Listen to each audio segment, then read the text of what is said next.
السلام عليكم ورحمة الله تعالى وبركاته. هذا الفيديو خاص بطريقة الإجابة على أسئلة الفهم في الامتحان. هذا الفيديو أيضا مهم جدا خصوصا بالنسبة للتلاميذ اللي ما عندهمش مع اللغة الفرنسية. دابا حنا إلا عارفين الرواية وفاهمين الأحداث، عارفين الشخصيات والأماكن، ومازال غندير فيديو خاص بالشخصيات والأماكن اللي يعطينا البركة في الوقت، وعارفين ملي نقراو السؤال أشنو المطلوب، وعارفين اش من فقره بالضبط كاينه الاجابه، وهذا الشيء اللي غنعرفوه في هذا الفيديو. فين غيكون عندنا المشكل باش تكون عندنا نسبه كبيره اننا نجاوبوا صحيح؟ نبداو على بركه الله. نبداو بالكلمات الاساسيه اللي كتنطرح بها الاسئله في الامتحان. اول مجموعه عندنا هي او، اين، كنقلبوا على مكان. كون، متى، كنقلبوا على زمن. كومبيان، كم، كنقلبوا على كميه. كومون، كيف، كنقلبوا على طريقه او وسيله. بوركوا، لماذا، كنقلبوا على سبب. نبداو بأو. عقلوا لي على هاد الكلمات اللي هما او، اون، ا، دون، حيت يقدروا يكونوا سبب باش تجيبوا نقطه في الامتحان. عندنا مثلا هنا سؤال: Où habites-tu? J'habite à Paris. À Paris. Paris مكان. J'habite au Maroc. Maroc مكان. J'habite en Italie. Italie مكان. J'habite dans une petite maison. Une petite maison مكان. شفتوا هادوك a, o, on, don؟ عقلوا عليهم حيت يقدروا ينفعوكم مع او. عندنا هنا نص مأخوذ من رواية كانديد، وعندنا السؤال هنا رقم 2، حيت السؤال الاول كنعرفوا ان كيكون مطلوب منك اسم الكاتب واسم الروايه وهذاك الشيء. السؤال الثاني عندنا où se situe le château du baron؟ فين كاين القصر ديال البارون؟ الاجابه غتكون في الاول ديال النص، يعني الاخير ديال النص كاع ما تقلبش فيه. منطقيا الاجابه ديال السؤال الاول كتكون في الاول ديال النص، تما فين غنقلبوا؟ عندنا هنا il y avait en Westphalie dans le château de monsieur le baron. الا قلبنا السطور الثاني والثالث ما غنلقاوش اسم مكان. هنا المكان اللي عندنا هو en Westphalie، وعندنا الاشاره الاولى ان الكلمه بادينها بحرف ماجيسكول، وعندنا en يعني في، يعني مكان، يعني الاجابه ببساطه هي Westphalie. صافي. عندنا هنا نص آخر من رواية كانديد، والسؤال où la vieille homme a-t-elle Candide tout sanglant après avoir été fessé؟ فين خدات؟ احنا ما فاهمين والو، فهمنا غير او اللي هي اين، العجوز، كانديد، هادشي اللي فهمناه، ما عرفناش شنو الباقي. غنقراو في النص sous le bras et marche avec lui dans la campagne. فهمنا هنا غير مارش كلشي كيفهمها، marche avec lui dans la campagne ها مكان. environ un quart de mille ils arrivent à une maison isolée ها مكان une maison entourée de jardins et de canaux. حرنا حنا ما عرفناش الجواب، واش لا كومباني واش ميزون ايزولي، ما فهمناش. نكملوا القرايه. la vieille frappe à une petite porte. دقات. فاش غتدق في لا كومباني؟ غتدق في une maison isolée. هذه هي الإجابة dans une maison isolée. صافي. عندنا هنا الكلمة الثانية اللي كتنطرح بها الأسئلة واللي هي quand. متى كنقلبوا على مدة زمنية heure, jour, mois, année. عندنا أيضا الإجابة كتكون فيها quand عندما، أو lorsque، après، avant، يعني بعد، قبل، بحال هكذا. عندنا هنا أمثلة ديالكم. Quand doit-on se laver les mains؟ Quand elles sont sales، ملي يكونوا مسخين. Après avoir mouché un enfant، avant de manger. Quand partez-vous en vacances؟ En juillet. Quand penses-tu venir? La semaine prochaine. Quand rentre-t-il en classe؟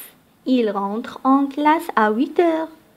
يعني كتكون يا اما عباره على مده زمنيه كنجاوبوا بمده زمنيه، اولا كنجاوبوا بهاد ابري، كون، افون، لورسك. كون كنلقاوها بزاف ملي كيتحط السؤال الاول بلا طابلو، كنلقاو كون اي او ايتيل مور، كون اي او ايتيل ني، بحال هكذا.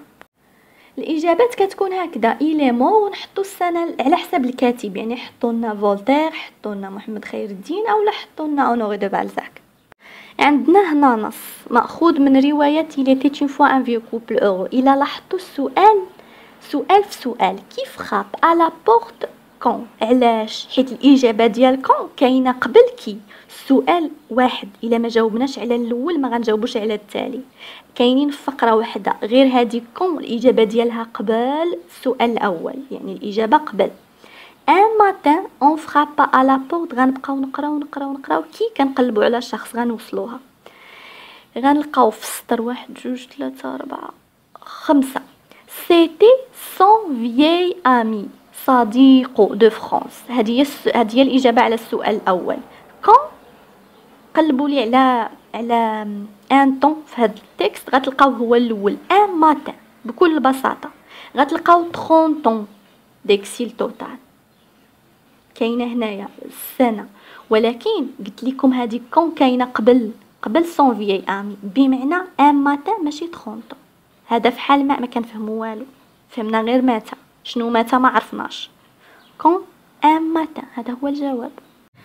عندنا هنا نص اخر والسؤال كون سو باس سيت سين. عندنا هنا في النص غنقراو مزيان غيبان لينا او موا دو فيفريي، هذا هو الزمن اللي كاين. ببساطه هذه هي الاجابه، كنقلبوا على زمن، هذا هو الزمن. غير خاص تعرفوا الفقره، حيت يقدر يكون الفقره اللي غتجاوبوا منها خاص تكونوا عارفينها باش ما تخلطوش بين وقت اخر ووقت اخر. تقدروا تلقاو الفقره اللي تحتها زمن اخر، ولكن نتوما خاصكم هذا الزمان او موا دو فيفريي. دابا عندنا كومبيان كنقلبوا على عدد ببساطه ساهل. هنا امثله على العدد كومبيان، كتلقاو ان الاجابه دائما كتكون عباره على عدد 4 2 12 الى غير ذلك. عندنا هنا نص ماخوذ من روايه لو بير غوريو. السؤال كومبيان كنقلبوا على عدد كومبيان دو بونسيونير انترن ريزيدي دون لا بونسيون. ما فاهمين والو، حنا فاهمين غير كومبيان. غنقراو النص ونقلبوا على عدد، غير خصكم تعرفوا الفقره منين غتجبدوا العدد. غتلقاو في اخر الفقره او نومبر دو 7، هذه هي الاجابه. هنا عندنا نص آخر من رواية لو بير غوريو. Combien y a-t-il de chambres dans le 3e étage de la pension؟ غنقراو غيبان لنا عدد 4 شامبر. غنقراو الفقرة ما غنلقاوش عدد آخر، يعني شنو هو الجواب؟ 4 شامبر. عندنا هنا نص مأخوذ من رواية كانديد والسؤال كيقول De combien d'hommes était composé le régiment؟ غنقلبوا على عدد بكل بساطة، غنلقاو 2000 hommes، هذا هو الجواب. عندنا هنا كومون كنقلبوا على مانيير أو موين، يعني وسيلة أو طريقة. هاد الأمثلة Comment vas-tu؟ Bien. Comment vas-tu à la gare؟ À vélo، وسيلة. Comment je peux être optimiste؟ Profite de chaque minute de ta vie. طريقة. Comment apprendre le français؟ Lisez des textes français. طريقة. عندنا هنا نص comment هي كيف. عندنا هنا نص مأخوذ من رواية كانديد. Comment était devenue Cunégonde selon Cacambo؟ هاد سولون بعض المفردات غندير لهم واحد الفيديو تقريبا القادم او اللي ورا هذا باش تفهموا بعض الكلمات اللي كيكونوا مكررين في الامتحانات ديما كيتحطوا سولون، هي بحال قلنا بالنسبه. كيف اصبحت كونيغوند بالنسبه لكوكومبو؟ غنبقاو نقراو. الناس اللي عارفين القصه وعارفين الروايه راه عارفين بلا ما يقراو نهائي هذا الشيء كامله غيكون عندهم الجواب بلا ما يقراو النص اصلا.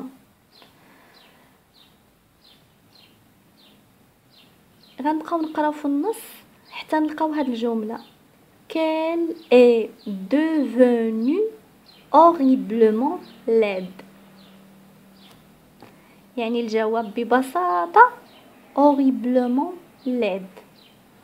عندنا هنا نص آخر من رواية كانديد. Comment se nommait l'Anabaptiste؟ هذا هو السؤال. ببساطة غنلقاوه دابا ملي كيكون كيف كنلقاو الاشاره، كنلقاو داك الجواب ديالها. مثلا هنا غنلقاو نومي جاك، ان بون اناباتيست نومي جاك. صافي غتعرفوا هذا اصلا هذا الجواب غيكون عندك الا كنت قاري الروايه بلا ما تقرا كاع النص. عندنا هنا pourquoi لماذا، كتكون الاجابه pour parce que car، يعني من الكلمات اللي كنستخدموهم في الإجابة. مثلا pourquoi est-il joyeux؟ il est joyeux parce qu'il est riche. pourquoi est-il triste؟ il est triste car il est malade. pourquoi vont-ils en classe؟ ils vont en classe pour étudier. عندنا هنا نص مأخوذ من رواية لو بير غوريو. السؤال pourquoi Eugène dit-il préférer Delphine de Nucingen à Anastasie de Restaud؟ غنمشيو نقراو في النص غنلقاو الاب غوريو لو بير غوريو سأل Eh bien, qui aimez-vous mieux de Madame de Restaud ou de Madame de Nucingen؟ سولو اشنو كتفضل، شنو حبيت كتر؟ كيجاوبو Je préfère Madame Delphine. Pourquoi؟ Parce qu'elle vous aime mieux. لأنها تحبك أكثر. هنا هو الجواب parce qu'elle vous aime mieux. Car elle aime mieux son père. هنا أو parce qu'elle aime mieux son père. بحال غير المهم حاولوا يعني حيت سهله باش تالفوها، ماشي شي باش تعبروا بها الطريقه سهله. غير غتنقلوا بلاصتو غتقلبوها son père صافي. parce qu'elle aime mieux son père. عندنا هنا نص مأخوذ من رواية كانديد والسؤال pourquoi Cunégonde demanda-t-elle au gouverneur de lui laisser un quart d'heure؟ غنمشيو نقراو في النص. Cunégonde lui demanda un quart d'heure pour se recueillir, pour consulter la vieille et pour se déterminer. أي وحدة من هاد الثلاثة صحيحة، درتوهم بثلاثة صحيح، يعني سهلة الإجابة. إلى اللقاء في الفيديو الثاني الخاص بطريقة الإجابة على أسئلة الفهم.